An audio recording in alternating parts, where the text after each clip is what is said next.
কথা বলবো না 3 দিন। দোলনার দিকে ইঙ্গিত দিলেন যে ওকে জিজ্ঞাসা করেন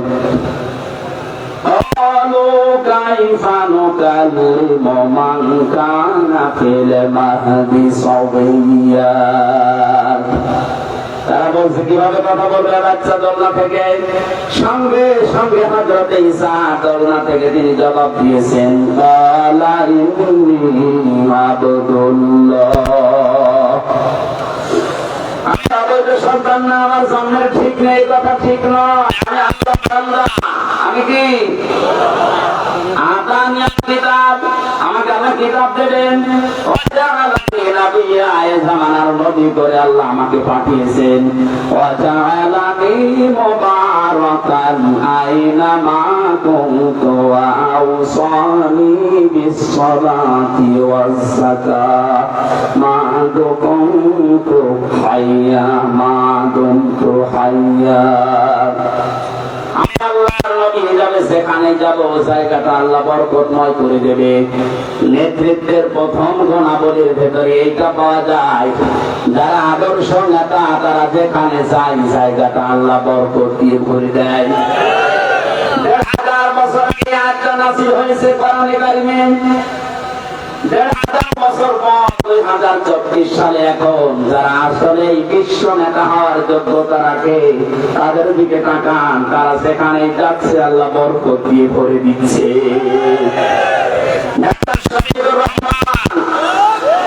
আমি ধরে বলছি এই কারণে এটা বাস্তব আমি দেখতে পাচ্ছি।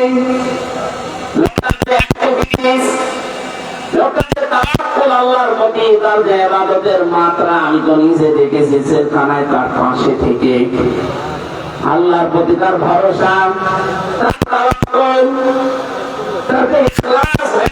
আমার আল্লাহ পাক তাকে এমন কিছু দিয়েছে, একটা জেনারেল শিক্ষিত মানুষ, লোকটা দেখছে সেখানে যাচ্ছে, দেশের আল্লাহ পাক ওই জায়গায় বরকত দিয়ে ভরে দিচ্ছে। আর আমরা এখন বেশানাটা দাবি করি, প্রথমেই বললাম যে জন্মের ঠিক নেই, বাংলাদেশে কিন্তু না, অন্য দেশে আছে। অনেকে মনে করতে পারে এই দেশের নাম না, কিন্তু আমি এই দেশের নাম বলতে পারি। মন খারাপ যদি কারো হয়, আমি আশা করছি আমার ফাঁসি চাই এই বইটা কিনে আপনি একটু পড়েন, দেখেন কি লেখা আছে, কি এতদিন আমাদেরকে শুনিয়েছে আর বাস্তবতা কি সব মিলে যাচ্ছে।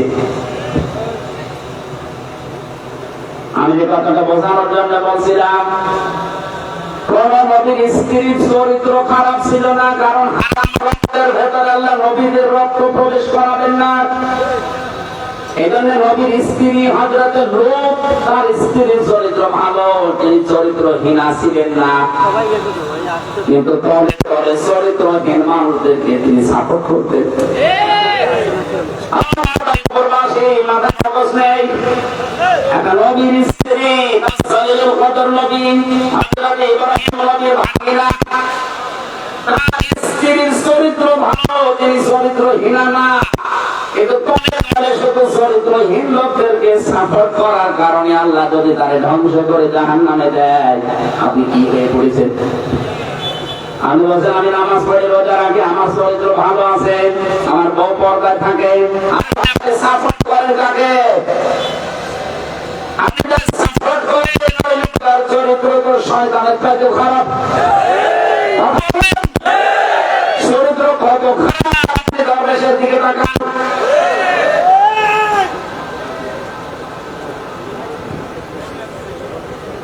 একটা গোপন কথা বলছি, যারা মনে করেন যে না এটা রাজনীতি, কখনোই না, এটা আখিরাতের সাথে সম্পৃক্ত, এই জন্য আমি বলছি, নয়তো বলতাম না কোরআন দিয়ে। সূরা বানী ইসরাঈল ৮ নম্বর ১৫ নম্বর পারা ৮ নম্বর পৃষ্ঠার ৩ নম্বর লাইনের ৭২ নম্বর আয়াতের প্রথম অংশে আছে, এটা তাফসীরে ফি জিলালিল কোরআনে পাবেন। ইয়াওমা নাদউ কুল্লা উনাসিন বিইমামিহিম, আল্লাহ পাক বলেন কিয়ামতে আমি বিচারের জন্য যখন মানুষকে ডাক দেব, একা একা ডাকবো না, প্রত্যেকটি মানুষকে ডাক দেওয়া হবে তার ইমামের সাথে, নেতার সাথে। ইমাম মানে মানুষ না, হ্যাঁ?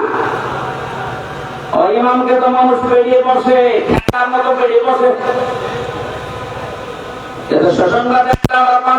ধর্ম উপদেষ্টা যিনি এখন দায়িত্ব পেয়েছেন, ডক্টর আফামা খালিদ হোসেন, দায়িত্ব নিয়েই ঘোষণা দিয়েছে দেশের ইমামরা এখন আর ওই আগের মতো খেতা থাকবে না, তারা নেতা হিসাবে কাজ করবে। মসজিদের দায়িত্ব যদি কেউ নিতে চায় তার 5টা গুণ অর্জন করে নেওয়া লাগবে। আল্লাহর ঘোষণাটা বাস্তবায়ন করার চেষ্টায় আছে। আমরা চাই ইমামের উপরে কথা বলতে পারবে না। কোথায় পৌঁছিয়েছিল দেশটা দুর্নীতিতে, যে জাতীয় মসজিদের ইমাম পর্যন্ত পালিয়ে গেছে।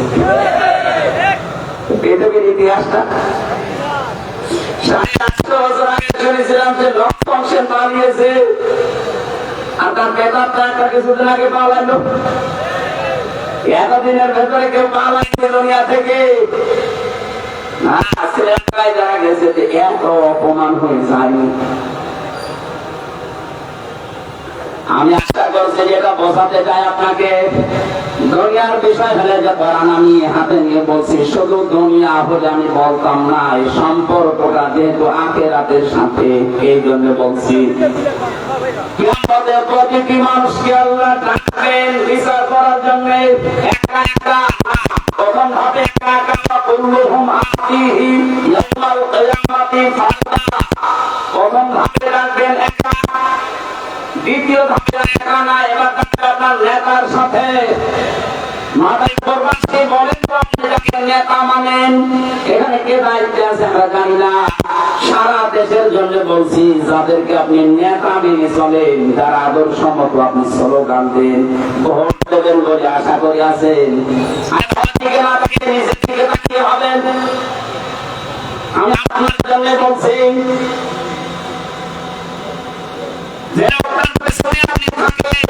নেতৃত্ব মানেন, যার কথা মতো চলেন, যাকে ভোট দেবেন বলে আপনি আশা করি আছেন, ওই লোকটা কিয়ামতে আপনার সামনে থাকবে, আপনি পেছনে। কি মনে হচ্ছে আপনার ওকে দেখলে আল্লাহ কি মাফ করতে ইচ্ছে হবে? হ্যাঁ, দেখলে এখন কথা তো ধরা খাবে।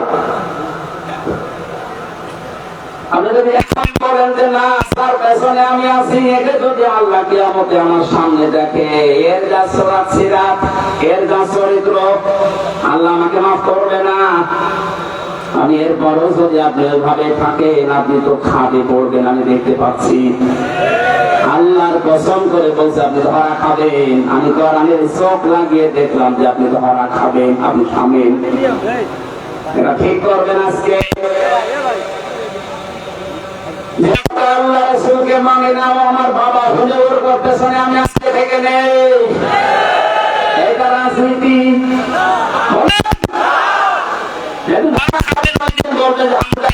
বলে নাই, এই জন্য বললাম। আমি এমন মানুষের পেছনে থাকবেন যাকে দেখলে আল্লাহ ভালো লাগবেন। বলেন আল্লাহ মানুষ দেখলে আমার আল্লাহর কথা মনে হয়, বুঝবা ওইটা আল্লাহ ওলা মানুষ। এরপরও আপনি টের পান না। আমার তো নিজের চোখে দেখা বাস্তবতা যেটা, ডাক্তার শফিকুর রহমান, এই লোকটাকে দেখলে আমার কেন জানি আল্লাহর কথা মনে হয়। যেখানে গেছি 40 মিনিট 45 মিনিট 1 ঘন্টা সেজদায় পড়ে পড়ে অঝোর মালনি কাটতেছে, শুধু নিজের জন্য না, জাতির জন্য। অথচ তার ছেলেটাও সময় জেলখানায়, বউ অসুস্থ, তার দলীয় লোকগুলো সব পালিয়ে বেড়াচ্ছে, কেউ জেলখানায় আটক আছে, কেউ গুম হয়ে আছে। কঠিন পরিস্থিতিতে 40-45 ঘন্টা পর্যন্ত শুধু সেজদায় কাঁদতেছে, এত কষ্ট করার পরেও। আর আমরা এমন মানুষকে পেয়েছি নেতা, 12টার পরে যা ঠিক মতো মাটিতে পা পড়ে না, লাল পানি খেয়ে ধাক্কা দিয়ে বলে বড় ভাই সাইড দেন, আর কতক্ষণ দাঁড়াবো? আমি আর নিচে নামলাম না, এরপরও যদি কারো বিবেক না খোলে, আমার মনে হয় এর বিবেকের উপরে তো উপরে পোশাক তুলে দিয়েছে। কোন জেলা গাড়িটা? পাবনা। কি বলছে? বিবেক যদি না বলে আপনি বিশ্বাস করে নেন আপনাকে আল্লাহ জাহান্নামে দেবে, এই জন্য বানিয়েছি। এটা আমি বানালাম। 9 নম্বর পারা 13 নম্বর পৃষ্ঠার 1ম নম্বর লাইনের 179 নম্বর আয়াত। দলিলগুলো লম্বা করতে পারছি না, বাড়িতে তাফসীরে মিলিয়ে দিয়ে আপনি আসলে মানুষ আছেন না জানোয়ার হয়ে গেছেন।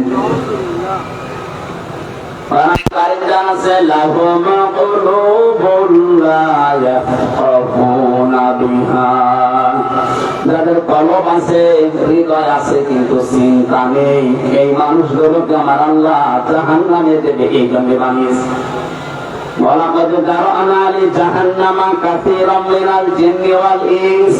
অধিকাংশ মানুষ আর জিন জাহান্নামে যাবে, এই জন্যই তাদের বানিয়েছি। তার 1ম নাম্বার কোয়ালিটি এইটা যে মানুষগুলো তাদের বিবেক বুদ্ধি কাজে লাগায় না। চিন্তা থাকার পরেও যারা চিন্তা করে না, এখানে তো পাগল বসে নেই, আপনি চিন্তা শক্তি আছে আপনার। আমি খেলা করার জন্য মারার জন্য কথা বলছি না, আমি আমার ইমান থেকে বলছি আপনি যেন মেনে নিতে পারেন। আজকে থেকে সিদ্ধান্ত পাল্টিয়ে বাড়ি যাবেন, না যে মাহফিল দেওয়ার দরকার নেই। আল্লাহ রাসূলকে যে লোকটা মানে না, ওটা আমার আপন ভাই বলে ওকে আমি সেই 58 জন যখন হয়ে গেছে, আর মাসখানেক দেখে দেন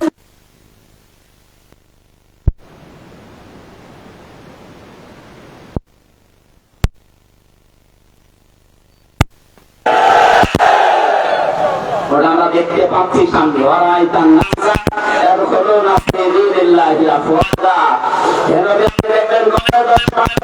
ইসলামে প্রবেশ করছে। 5 তারিখের পর থেকে আজকের 19 তারিখ এই কয়েকদিনে আমার হাতে সেদিন দিনাজপুরে 10 জন মুসলমান হয়েছে। প্রতিদিন হতে যাচ্ছে মুসলিম, আর হতেছে ভুল করেছি। সেদিন রাজধানীতে বহু ছোট সালে যারা ফিরে এসেছে, ভুল হয়ে গেছে। আল্লাহ যদি আমাদেরকে মাফ করে দেয়, আপনি দোয়া করেন আমরা এখন থেকে দেশে ইসলাম কায়েম হোক, এই দল করবো। আমার তো মনে হচ্ছে আল্লাহ আমাদেরকে এখন দেখিয়ে দিচ্ছে দলে দলে পালে পালে মানুষ ইসলামে আসতেছে, ইনশাআল্লাহ আসতেই থাকবে। আমরা শুধু বৌমাকে সময় দেব 10 মাস 10 দিন। বেবি নিতে হলে 10 মাস লাগবে না। ডাক্তার শফিকুর রহমান এই জন্য কুষ্টিয়াতে সেদিন যে ঘটনা দিয়েছেন, আপনারা যারা আছেন তাড়াতাড়ি দেন। দিয়ে কি করবে? 728টা পর্যন্ত ওই পূর্বের সাইন এবং সাইনের দর্শকরা বসা আছে।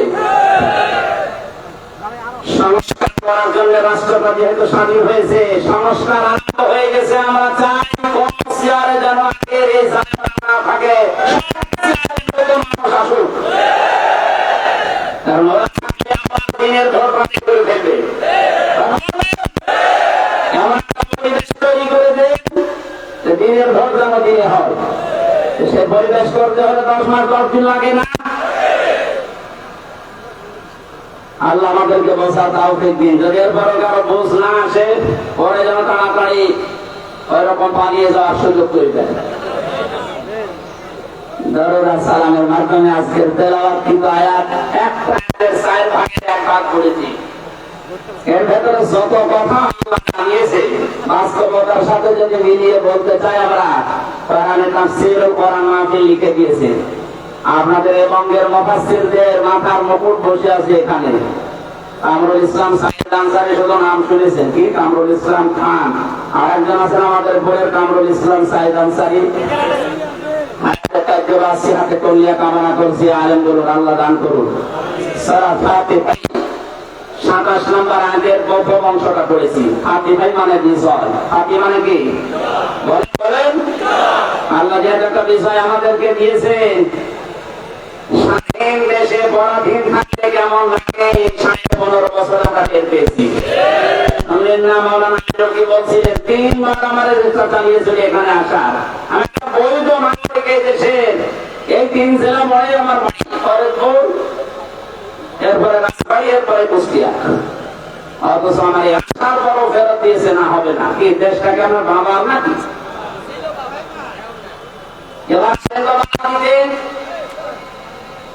সেদিন বাংলাদেশের সর্বোচ্চ দায়িত্ব এখন যিনি পেয়েছেন তিনি আমাকে বল দিয়েছিল, বলো হুজুর সারা বাংলাদেশের 56,000 মাইলের কোন জায়গায় কোরআনের কথা বলতে বাধা নেই। সেখানে যে ফরজে বলা লাগে আল্লাহ যেভাবে জানিয়েছে ওইভাবে আপনি চালান। যদি কেউ বাধা দেয় শুধু বাবা আমার জায়গার নাম আমার করে থাকবো। আমি বললাম স্যার আপনি এতদিন ছিলেন কোথায়? হুজুর আমি নতুন দায়িত্ব পেয়েছি। আমি একজন মুসলিম, অন্যান্য ধর্মের মানুষরা যেভাবে তাদের ধর্ম পালন করে প্রচার করে এ দেশে কোরআনের আলোচনা ওইভাবে প্রচার হবে, কোন অনুমতি নেওয়ার দরকার নেই। উন্মুক্ত করে দলে দলে ইসলামে আসে। এই জন্য অনেকের মাথা খারাপ হয়ে গেছে, না জানি আবার আমার ভালো হয় কিনা। আমাদের এখন যে দায়িত্বটা আছে সামনে, বিশ্ব নবীকে আল্লাহ যেটা দেখিয়েছিলেন, নবী এখন নেই, নবীর ওয়ারিসরা আছে। আমরা মিলব নবীর ওই স্বপ্নের সাথে, নবীর উত্তরাধিকারীদের স্বপ্ন বাস্তবে মেলে কিনা। আল্লাহ রাব্বুল আলামিন বলেন লাকাদ সাদাকাল্লাহু রাসূলাহুর রুয়া বিল হাক্কি লা তাদখুলুন্নাল মাসজিদাল হারাম ইনশাআল্লাহু আমিন। বলুন আল্লাহু আকবার। আল্লাহ লাকাদ দিয়ে আরম্ভ করলেন,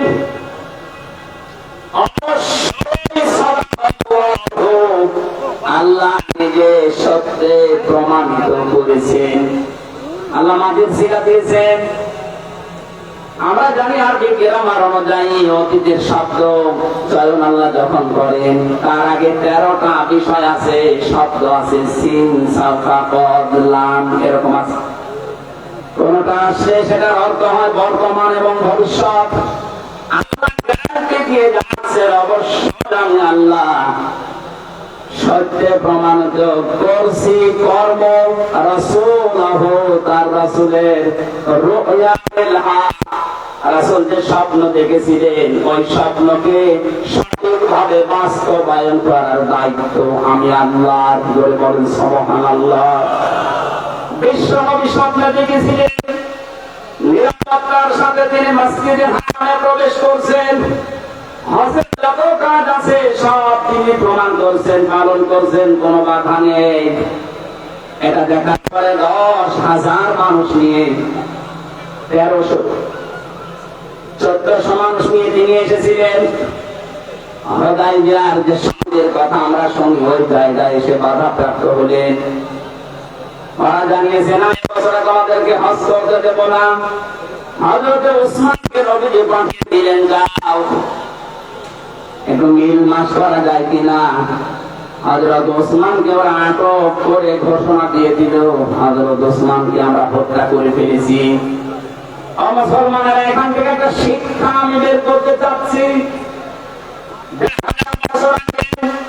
হুদায়বিয়া নামক যে জায়গায় নবীজি শুনলেন যে ওসমানকে ওরা হত্যা করে ফেলেছে, শুধু এই মিথ্যা সংবাদটা ওরা ছড়িয়ে দিয়েছে। ওই বাচ্চা গাছে আল্লাহর নবী নিজের হাতটা এভাবে ফেলে দিলেন, সাহাবীদেরকে বললেন ইহরামের যে কাপড় পরা আছে খুলে ফেলো। রোজা অবস্থায় ছিলেন, বললেন রোজা ভেঙে ফেলো। খুব খেয়াল করবেন, বিভিন্ন লাইন থেকে তাদের জন্য বলছি, যারা হজ করেছে এখানে তো অধিকাংশ আমি দেখলাম হাজি। আমরা জানি হেরাম বাঁধা অবস্থায় যদি চুল ও খসে এমনিতে আপনি ছিঁড়ে ফেলেন দম দেওয়া লাগে। ইচ্ছা করে কাপড় খুললে আপনার হজ শেষ। হেরামের কাপড় শেষ হওয়ার আগ পর্যন্ত আপনি খুলতে পারবেন না। অথচ নবীজি নিজে আছেন কেন করে ফেলো, নতুন কাপড় সাদা কাপড় পরিধান করো। উনি কি জানতেন না কাপড় করে ফেললে হজ শেষ? জানতেন না? রোজা রাখবো না, পরে রেখে দেবো, আগে খাবার খেয়ে শরীরের শক্তি তৈরি করো। যে গাছের নিচে তিনি হাতে ভাবে তুলে দিয়েছিলেন, আল্লাহ পাক এত খুশি হয়েছিলেন ওই দিন। লাকাদ রাদিয়াল্লাহু আনিল মুমিনিনা ইয ইউবাইউনাকা তাহতাশ শাজারাতি আলিমা মা ফি কুলুবিহিম ফানজালা السكينة عليهم وأثابهم فتحا قريبا। আমার তো মনে হচ্ছে যে 1000 বছর আগে না, এই আয়াতটা কেবল 5 তারিখের আগস্টে নাযিল হয়েছে। আল্লাহ বলেন অবশ্যই আমি রাজি হয়ে গেছি। এই বাবা গাছের নিচে আপনার হাতের উপরে যারা হাত রেখে বায়াত নিচ্ছে, নবীজি বললেন তারা উসমানকে আটক করে হত্যা করেছে। উসমান হত্যার বদলা না নিয়ে আমরা মদিনায় ফেরত যাব না। আপনি ঘটনা শোনার পরে সুবহানাল্লাহ আলহামদুলিল্লাহ আল্লাহু আকবার বলে শেষ করে দেবেন না, আমি এটার জন্য বলছি না। এটা ইবনে কাসির থেকে পড়েছি যে শিক্ষাটা এটা শোনাতে চাচ্ছি। নবী যখন হাত দিয়েছিলেন বললেন আমার হাতের উপর আজকে যারা হাত দিলেন প্রত্যেকের উপরে আল্লাহ রাজি হয়ে গেছে। 48,000 এই দেশে বায়াত নিতে যান। কিসের বায়াত নেন আপনি? অন্যায়ের প্রতিবাদ করার জন্য বায়াত সেখানে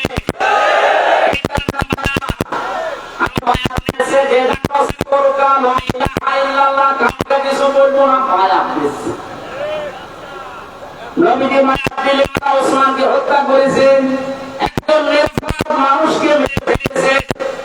এটা আমি আর সহ্য করবো না। ফরজ হজ বাদ, ফরজ রোজা বাদ পরে করে দেবো, হত্যার প্রতিশোধ নিয়ে বাড়ি যাবো। দিনের পর দিন একটা একটা করে মানুষ হত্যা হওয়া আরম্ভ হয়েছিল 5 তারিখের আগে। আপনারা গোপন বিষয় জানেন না, 4 তারিখ রাতে এই দেশের বিরোধী ছাত্র আন্দোলনে যারা আছে 1000-এর উপরে তারা রাতের বেলা সিদ্ধান্ত নিয়েছিল সকাল আসতে আসতে যদি জালেম বিদায় করতে না পারি বাড়ি ফেরত যাব না।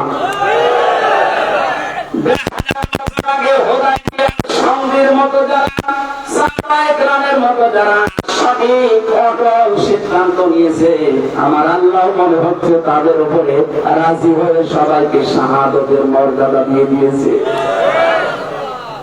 শহীদ আবু সাইদ সহ ইয়াহিয়া রায়হান মন্টু সহ যত মানুষ শহীদ হয়েছে 5 তারিখের আগ পর্যন্ত, আমি বাস্তবতা টের পান না, মনে করেন এমনি স্বাধীন হয়ে গেল না। নবীজির হাতে যারা হাত দিয়েছিল 1399 জনের একজনকে ওরা যেহেতু হত্যার কথা বলেছে উসমানকে, নবীজি নিজের আরেকটা হাত উপরে দিয়ে বললেন এটা উসমানের হাত। কারণ আজকে এখানে যারা হাত দিয়েছে অন্যায়ের প্রতিবাদ করার জন্য সবার উপরে আমার আল্লাহ রাজি হয়ে গেছে। আমার তো মনে হচ্ছিল সূরা ফাতিহার 1 নম্বর আয়াত পড়ার পর 1000 বছর আগে বাবুল গাছের নিচে হুদায়বিয়ার এই জায়গাতে আল্লাহ যেভাবে খুশি হয়ে আয়াত নাযিল করেছিলেন 2024 সালের আগস্ট মাসের 5 তারিখে 1000 মর্দে মুজাহিদ যারা এদেশে মানুষ হত্যা বন্ধ করার জন্য, বৈষম্য দূর করার জন্য বাড়ি থেকে বিদায় নিয়ে সিদ্ধান্ত নিয়েছিল যে জীবন দেব, বাড়ি আর যাব না। আল্লাহ তাদের উপর খুশি হয়ে স্বাধীন করে দিয়েছে। আল্লাহ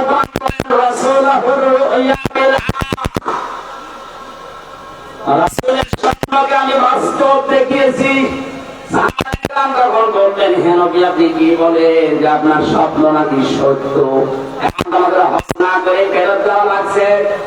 আল্লাহর নবী শুনিয়েছিলেন সাহাবীরা সময় দাও অপেক্ষা করো, আল্লাহ এটা বাস্তবে রূপ দেবে। আল্লাহ দেয়নি, কথা বলে না কেন? আমাদের সিদ্ধান্ত নেওয়া লাগবে 1 মাস কয়েকদিন পরে এদেশে যদি বিনা কারণে হত্যা হয়, বিনা কারণে কারণে কাউকে মেরে ফেলা হয়। আল্লামা সাইদির তৃতীয় সন্তান মাসুদ সাইদি কালকে ঘোষণা দিয়েছে, আমার বাবাকে ওরা চিকিৎসার নামে পরিকল্পিতভাবে হত্যা করেছে। আন্তর্জাতিক অপরাধ মামলা দিয়েছে 113টার উপরে। আন্তর্জাতিক প্রসিকিউটর যারা আন্তর্জাতিক আদালতে মামলা করে তারা এখন ঘোষণা দিচ্ছে এদেশে সালেম যিনি বিদায় নিয়েছে তাকে যদি মিথ্যা কিছু না দিয়ে সত্যের উপর বিচার করা যায় তাহলে 100 বার তার ফাঁসি দেওয়া যাবে। ওসমানকে হত্যা করে যদি একটা সিদ্ধান্ত নিতে পারে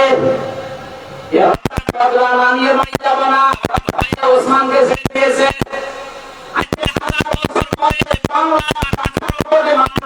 সিদ্ধান্ত নিতে পারে যা কেউ যদি হত্যা হয় বিনা কারণে কাউকে আমরা ছেড়ে দেব না, এদেশে অবৈধ হত্যা এমনি কিয়ামতের আগে বন্ধ হয়ে যাবে।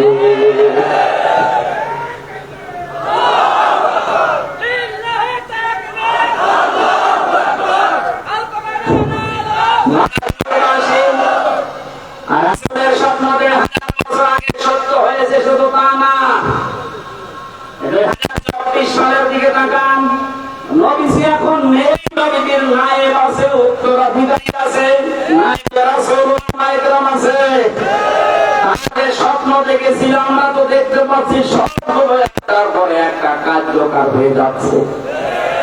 কোরআনের পাখি স্বপ্ন দেখেছিল দেশে জালেমরা হিন্দুদের গর্ত পাবে না, ঠিক হয়নি। সবচেয়ে বেশি ঘৃণিত অবস্থায় ছিল এই কালামানি। আলেমদের 116 জনের এমন লিস্ট করেছে ওর বিসিউ দেখেছে। একটা সুপ্রিম কোর্টের বিচারপতি ঘুমায়, ওর যেদিন বিসিউ ডেকেছে ওই দিন আমি আল্লাহকে বলেছি, আল্লাহ এদেশে যদি তুমি আর কিছু না দেখাও আমি শান্তি পেয়েছি, কারণ এসে কত বড় শয়তান ছিল আমি জানি। কত অপমান করবে জালেমদের, এত বড় দেশ হয়ে গেছে,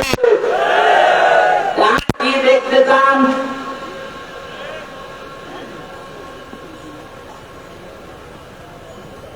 আমি বলেছি শুধু নাড়া দেওয়া হবে দেশে, দিল্লি গিয়ে পড়বেন, ওনার যে স্বপ্ন আজ দেখলাম ঠিক আমরা একটু নাড়া দিয়েছি, ঠিক দিল্লি গিয়ে পড়েছে।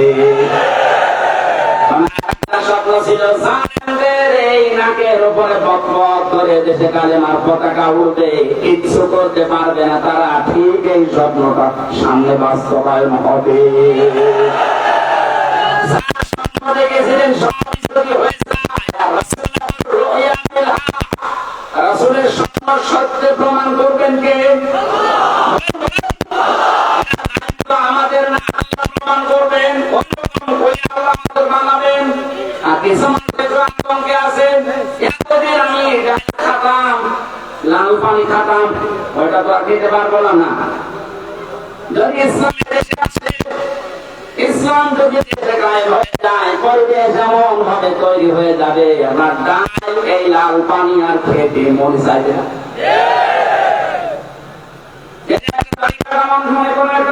মানুষ ওনারা যদি বলি মসজিদের ভেতরে খেতে মনে বলছে তাও খেতে পারবে, কারণ তার পরিবেশে আলাদা, বিড়ি খাওয়ার পরিবেশ না। মন চাইলেও তুই মসজিদে খেতে পারবে, খাওয়া লাগবে। আপনারা যদি কিছু করতে চান আপনার জন্য বাইরে আলাদা ব্যবস্থা থাকবে, কিন্তু 56,000 বর্গ মাইল কোরআনের রঙে রঙিন হবে। আপনি আর ডালও খেতে চাইবেন না, পানিও খেতে চাইবেন না। ওই পরিবেশ আসবে, জান্নাতি পরিবেশ তৈরি হয়ে গেলে আপনার মন মানসিকতা আল্লাহ ওইরকম জান্নাতি পরিবেশের মতো তৈরি করে দেবে। তখন কিচ্ছু আপনার কাছে মনে চাইবে না, কারণ মনই হয়ে যাবে এরকম। কথা বলে দেখানো আমরা চাই না।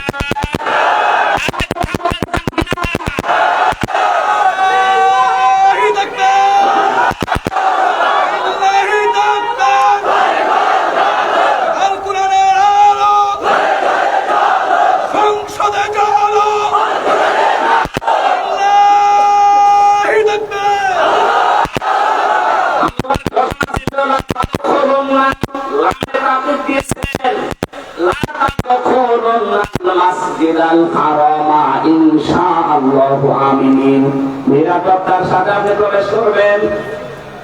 নবীজি জানিয়েছেন তামাম দুনিয়া মুমিন বান্দা বান্দীদের জন্য এটা একটা সেজদার জায়গা, মসজিদ। আমাদের এই ৫৬,০০০ বর্গ মাইলের এই দেশটা আমরা এমন মসজিদ, এমন পবিত্র জায়গা বানাবো যেন সব জায়গায় আল্লাহর পবিত্র বিধান মানা যায়।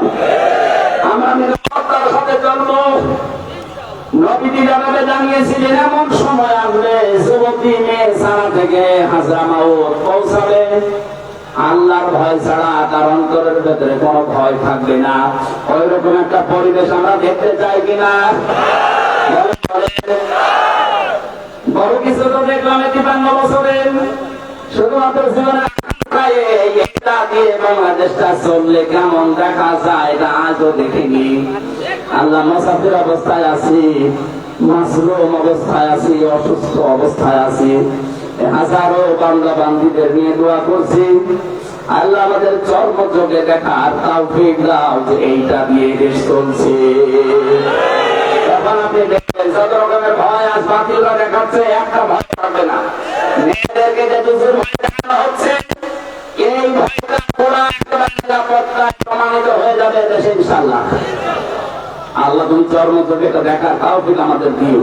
কিচ্ছু চাই না, অন্তত চোখে দেখতে চাই এই দেশটা কোরআন দিয়ে চলছে। নবীর স্বপ্ন যেহেতু সব পূরণ হয়েছে, আমরা নবীর ওয়ারিস হিসাবে আলেমদেরকে জানি। কোরআনের পন্থী আলেম ছিলেন, কথা বলেন ঠিক কিনা? ওনার স্বপ্ন একটা একটা করে সব বাস্তবায়ন হচ্ছে। এটা বাস্তবায়ন হবে কোরআনের আলোয় দেশে পথ করে উঠবে ইনশাআল্লাহ। আল্লাহ রাব্বুল আলামিন আমাদেরকে নিয়ে জেলখানায় বসা অবস্থায় তাদের পারিবারিক জীবন নিয়ে একটা বই লিখেছিলাম।